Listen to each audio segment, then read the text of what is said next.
Chargesheet file की है CPP chairperson Sonia Gandhi ji और leader of opposition Rahul Gandhi, कैसे देखें? देश जानता है 1937 की अखबार है नेशनल हेराल्ड। आजादी के 10 साल पहले वाली अखबार का नाम है नेशनल हेराल्ड। अंग्रेजों से लड़ने के लिए अखबार है नेशनल हेराल्ड। जब ये संघी अंग्रेजों की मुखबरी कर रहे थे ना, तब पंडित जवाहरलाल नेहरू जी ने ये नेशनल हेराल्ड अखबार अंग्रेजों से लड़ने के लिए खोली।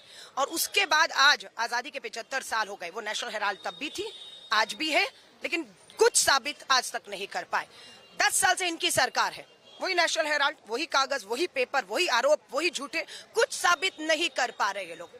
मैं अभी अटल बिहारी वाजपेयी जी के इंटरव्यूज देख कर आ रही हूँ। उस अटल बिहारी वाजपेयी जी के इंटरव्यू में भी जब ये बात उठी थी कि सोनिया गांधी जी पर हमले, निजी हमले, उन्हें भ्रष्ट बताने की कोशिश है, तो अटल बिहारी वाजपेयी जी ने कहा था ये गलत है। मैं भाजपा को कह रहा हूँ, भाजपा के कार्यकर्ता नेताओं को कह रहा हूँ, ऐसा मत करो, नहीं तो ये भारी पड़ेगा। और भारी पड़ा अटल बिहारी वाजपेयी जी को कि सत्कार जानी पड़ी। आज नरेंद्र मोदी जी की सरकार है, बैसाखियों के दम पर वो सरकार है, बिहार के नीतीश और आंध्र प्रदेश के नायडू के दम पर है। ये वही नायडू हैं जिन्हें घसीटते हुए भ्रष्टाचार में ईडी लेकर जा रही थी जेल, और फिर समझौते होते हैं, वो मुख्यमंत्री होते हैं और इनकी सरकार बैसाखी पर चल रही।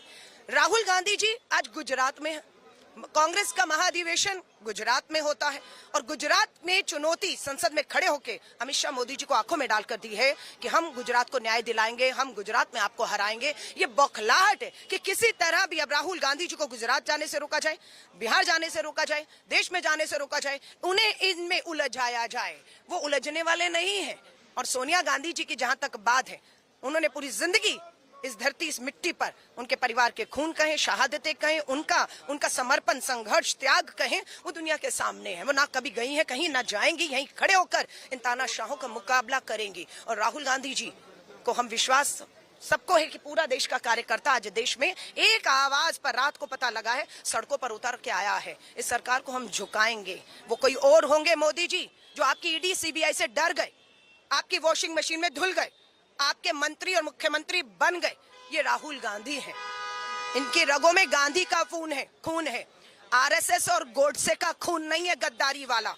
ये इस मिट्टी में मिल जाएंगे पर झुकेंगे नहीं। नरेंद्र मोदी जी, ये ईडी और इन संवैधानिक संस्थाओं का दुरुपयोग बंद करिए। देश की ज्वलंत मुद्दों पर ध्यान लाइए। आज बेरोजगारी, आज महंगाई, आज वाराणसी में गैंग रेप होता है आपके संसदीय क्षेत्र में, किसान तरस से न्याय मांग रहा है, आदिवासी, आपको किसी की चिंता नहीं है। आप विवादित बयान देकर आज भी विवादित बिलों पर लाकर देश का ध्यान भटकाना चाहते हैं, राहुल गांधी जी को खामोश करना चाहते हैं। यही आपकी सबसे बड़ी भूल और आपकी उल्टी गिनती शुरू करेगी।